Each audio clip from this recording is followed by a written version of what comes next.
আলকামা এত বড় একজন সাহাবী, এত পরিমাণ ইমান, এত দামি ইমান, এত আমলদার হওয়ার পরও কালিমা নসিব হয় না। সাহাবায়ে কেরামরা কালিমার জন্য তাকলিম দেন, তালিম দেন, আলকামার জবান থেকে কালিমা আসে না।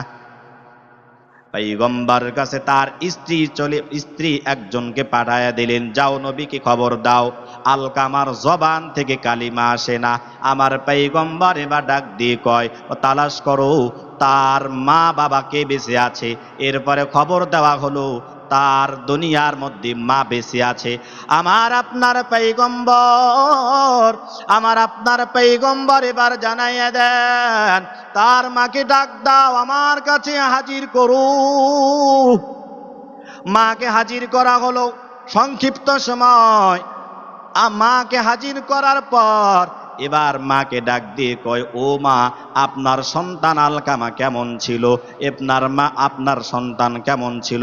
মা ডাক দিয়ে কয়, আমার আলকামা খুবই ভালো মানুষ, কোনো আমলের দিক দিয়ে কমতি নাই, তবে স্ত্রীর খেদমতটা অগ্রাধিকার বেশি ছিল। এবার আপনার পয়গম্বর মাকে ডাক দিয়ে কো, মা, আপনি আপনার সন্তানকে যদি মাফ না করেন, আপনার সন্তানের জবান থেকে কালিমা আসবে না। মা ডাক দিয়ে কয়, না না, আমার সন্তানকে আমি মাফ করতে পারি না। এবার আপনার পয়গম্বর বেলাল রাদিয়াল্লাহু তাআলা আনহুকে ডাক দিয়ে কয়, বেলাল, যাও যাও, তুমি লাকড়িগুলো তৈরি করো, আগুন ধরিয়া দাও, আর আলকামাকে আগুনের মধ্যে ফেলাইয়া দাও। এবার দেখেন না, মা ডাক দিয়ে কয়, ও পয়গম্বর, না না, আমি আর দেরি করব না, আপনাদের সকলের উপস্থিতি সাক্ষী রেখে আমার আলকামাকে আমি মাফ করিয়া দিলাম। শুধু তাই না রে মুসলমান, মাফ করে দেওয়ার পর আপনার পয়গম্বর জানাইয়া দেন, যাও আলকামার কাছে তাকাইয়া দেখো আলকামাকে এবার কালিমা পড়েছে নাকি। সংবাদ আসলো পয়গম্বর কাছে, পয়গম্বরকে ডাক দিয়ে, ও পয়গম্বর, আলকামা কালিমা পড়তে পড়তে দুনিয়া থেকে বিদায় হয়ে গেছে। ভাইয়েরা আমার, শেষ কথা, আমার কলিজার টুকরা ভাই চলে আসছেন। শেষ কথা, বয়ানের সার কথা হইল, আমরা যেই করি না কেন, আমাদের যাদের মা বাপ বেঁচে আছে তাদের সাথে ভালো ব্যবহার করতে হবে ইনশাআল্লাহ। যাদের মা বাপ বেঁচে আছে আমরা সবাই তাদের সাথে ভালো ব্যবহার করব। ভাইয়েরা আমার, তাদের কষ্টের বিনিময়ে দুনিয়াতে আসছি। এই শেষ সময় যদি কষ্ট দেই, আল্লাহ পাক নারাজ হয়ে যাবেন, আল্লাহ পাক আমাদের উপর রাগ করবেন, আমরা জাহান্নামে চলে যাব। এজন্য আমি আপনাদের সকলকে বলে যাব, আমরা যাদের মা বাপ বেঁচে আছে আমরা সবাই তাদের সাথে ভালো ব্যবহার করে জান্নাত কামাই করে নেব ইনশাআল্লাহ। আল্লাহ তাআলা আমাদের সকলকে আমল করার তৌফিক দান করুন। ওয়া আখিরু দাওয়ানা আনিল হামদুলিল্লাহি রাব্বিল আলামিন।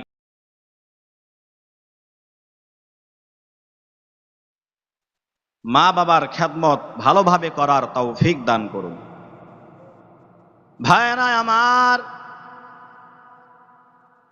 আল্লাহ পাক এই জন্য আমাদেরকে জানাইয়া দেন, ওয়াসাইনাল ইনসানা বিওয়ালিদাইহি হামালাতুহু উম্মুহু ওয়াহনান আলা ওয়াহনিন ওয়া ফিসালুহু ফি আমাইন আনিশকুরলি ওয়া লিওয়ালিদাইহি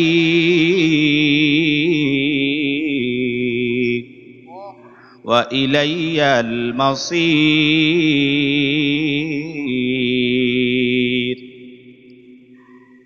এই জন্য মা বাবার খেদমত করব যুবক।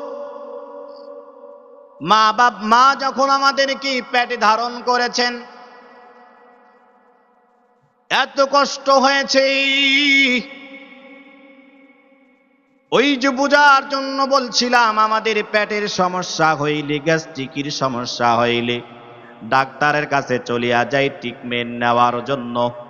আর আমার মা এত ভারী একটা ওজন সন্তান, একদিন দুই দিন না, 10 মাস ধরে পেটে ধারণ করে।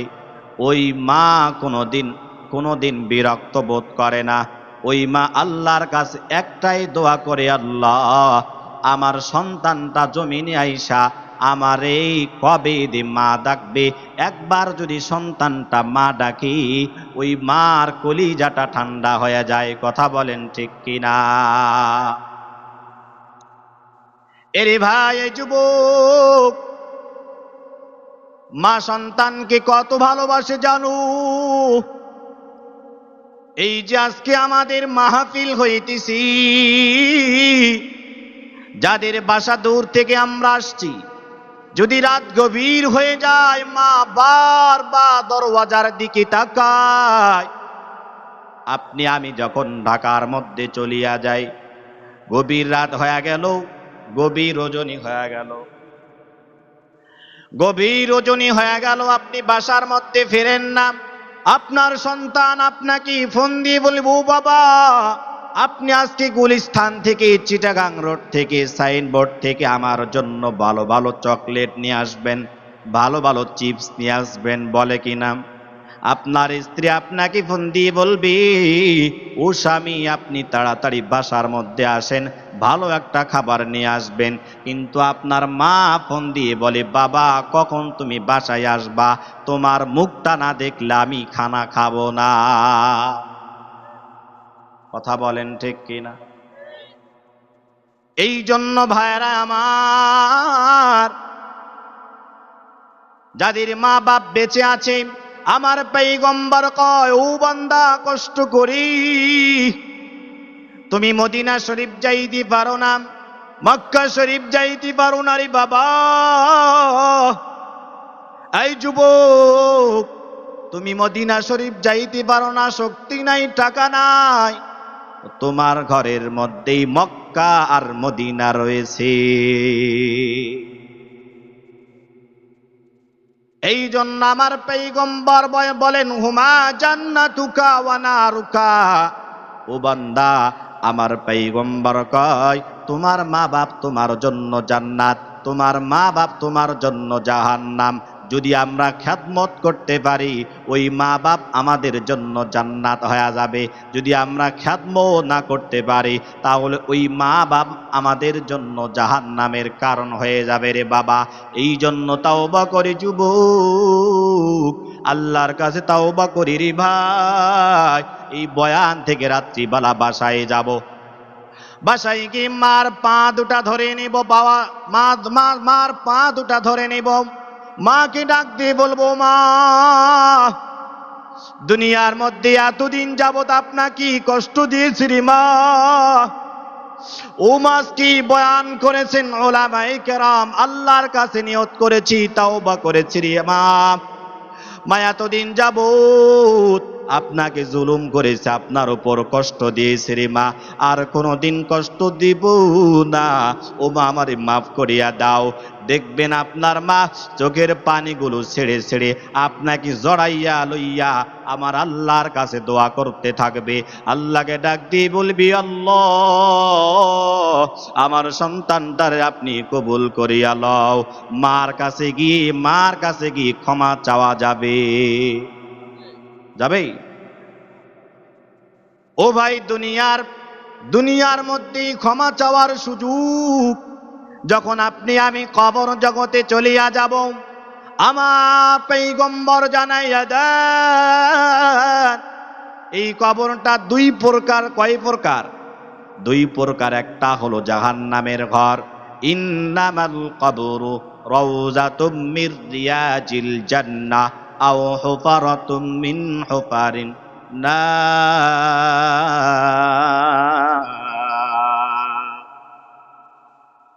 আমার পয়গম্বর জানাইয়া দেন, এই কবর দুই প্রকার। একটা হলো জাহান্নামের ঘর, আর একটা হলো জান্নাতের ফুল বাগান।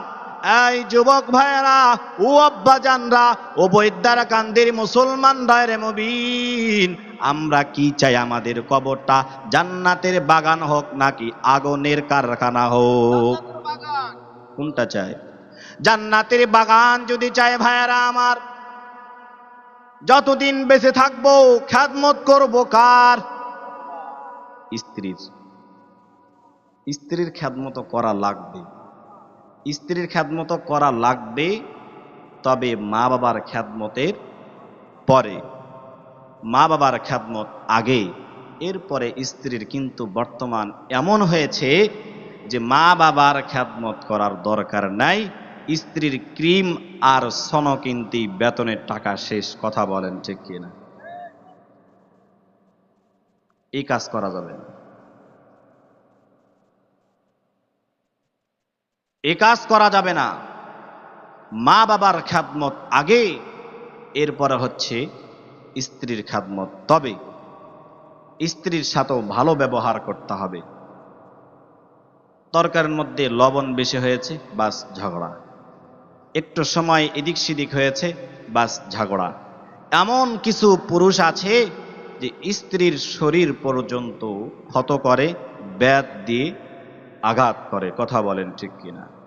করবেন না, এই কাজটি করবেন না, এটি ভালো কাজ নয়, এটি ভালো মানুষের কাজ নয়। আল্লাহ পাক এই সকল কাজ থেকে আমাদেরকে হেফাজত করুন। ভাইয়েরা আমার, দেখেন মা বাবার খেদমতের কত দাম, মা বাবার খেদমতের কত দাম। এর যুবক ভাইয়েরা আমার, একটা ঘটনা বললে আপনারা বুঝবেন। আমার আপনার পয়গম্বরের সাহাবী আলকামা রাদিয়াল্লাহু তাআলা আনহু, আলকামা রাদিয়াল্লাহু তাআলা আনহু এত বড় সাহাবী, নামাজ মিস নাই, ফরজ আমল মিস নাই, নফল আমলও মিস নাই, সব আমল করে, সব আমল করে। হঠাৎ আলকামার মৃত্যুর সময় ঘনিয়ে আসলো। আলকামা রাদিয়াল্লাহু তাআলা আনহু মৃত্যুর সময় হয়ে গেল। মৃত্যুর সময় হয়ে যাওয়ার পর আলকামা রাদিয়াল্লাহু তাআলা আনহুর জবান থেকে যুবক খুব খেয়াল, আলকামা রাদিয়াল্লাহু তাআলা আনহুর জবান থেকে কালিমা নসিব হয় না। সাহাবায়ে কেরামরা, ও ভাই খুব খেয়ালের সাথে আমার ভাই চলে আসছেন। খুব খেয়ালের সাথে দেখেন, যারা আমরা মা বাবাকে কষ্ট দিয়েছি দেখেন না। আলকামা এত বড় একজন সাহাবী, এত পরিমাণ ইমান, এত দামি ইমান, এত আমলদার হওয়ার পরও কালিমা নসিব হয় না। সাহাবায়ে কেরামরা কালিমার জন্য তাকলিম দেন, তালিম দেন, আলকামার জবান থেকে কালিমা আসে না। পয়গম্বর কাছে তার স্ত্রী একজনকে পাঠায়া দিলেন, যাও নবীকে খবর দাও, আলকামার জবান থেকে কালিমা আসে না। আমার পয়গম্বর এবার ডাক দিয়ে কয়, ও তালাশ করো তার মা বাবা কে বেঁচে আছে। এরপরে খবর দেওয়া হলো তার দুনিয়ার মধ্যে মা বেঁচে আছে। আমার আপনার পয়গম্বর, আমার আপনার পয়গম্বর এবার জানাইয়া দেন, তার মাকে ডাক দাও, আমার কাছে হাজির করো। মাকে হাজির করা হলো। সংক্ষিপ্ত সময় মাকে হাজির করার পর এবার মাকে ডাক দিয়ে কয়, ও মা, আপনার সন্তান আলকামা কেমন ছিল? আপনার সন্তান কেমন ছিল? মা ডাক দিয়ে কয়, আমার আলকামা খুবই ভালো মানুষ, কোনো আমলের দিক দিয়ে কমতি নাই, তবে স্ত্রীর খেদমতটা অগ্রাধিকার বেশি ছিল। এবার আপনার পয়গম্বর মাকে ডাক দিয়ে কো, মা, আপনি আপনার সন্তানকে যদি মাফ না করেন, আপনার সন্তানের জবান থেকে কালিমা আসবে না। মা ডাক দিয়ে কয়, না না, আমার সন্তানকে আমি মাফ করতে পারি না। এবার আমার আপনার পয়গম্বর বেলাল রাদিয়াল্লাহু তাআলা আনহুকে ডাক দিয়ে কয়, বেলাল, যাও যাও, তুমি লাকড়িগুলো তৈরি করো, আগুন ধরিয়া দাও, আর আলকামাকে আগুনের মধ্যে ফেলাইয়া দাও। এবার দেখেন না, মা ডাক দিয়ে কয়, ও পয়গম্বর, না না, আমি আর দেরি করব না, আপনাদের সকলের উপস্থিতি সাক্ষী রেখে আমার আলকামাকে আমি মাফ করিয়া দিলাম। শুধু তাই না রে মুসলমান, মাফ করে দেওয়ার পর আমার আপনার পয়গম্বর জানাইয়া দেন, যাও আলকামার কাছে তাকাইয়া দেখো আলকামাকে এবার কালিমা পড়েছে নাকি।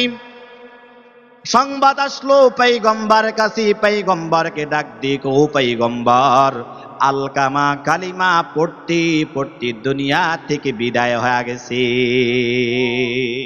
ভাইয়েরা আমার, শেষ কথা, আমার কলিজার টুকরা ভাই চলে আসছেন। শেষ কথা, বয়ানের সার কথা হইল, আমরা যেই করি না কেন, আমাদের যাদের মা বাপ বেঁচে আছে তাদের সাথে ভালো ব্যবহার করতে হবে ইনশা আল্লাহ। যাদের মা বাপ বেঁচে আছে আমরা সবাই তাদের সাথে ভালো ব্যবহার করব। ভাইয়েরা আমার, তারা তাদের কষ্টের বিনিময়ে দুনিয়াতে আসছি।